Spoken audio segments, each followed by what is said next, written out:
नमस्कार दोस्त, मैं चंदन कुमार। आज मैं आपको खेसारी लाल यादव और आमनी सिंह से हो रहे झगड़ा और रूसाफुली के बारे में बताने जा रहे हैं। सबसे पहले बात कर लेते हैं आमनी सिंह की। आमनी सिंह खेसारी लाल के टीम में थी।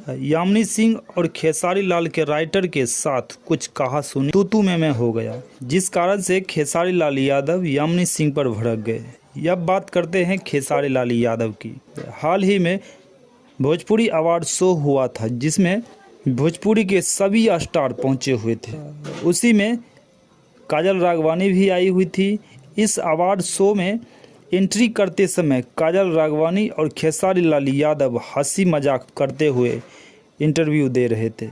दोस्तों, अब ऐसा लग रहा है कि बहुत ही जल्द काजल राघवानी और खेसारी लाल यादव की जोड़ी फिर से देखने को मिलेंगे। इसी बात से यामिनी सिंह खेसारी लाल यादव पर मन ही मन गुस्सा हो गए और उनका गुस्सा उनके टीम पर उतार दिए।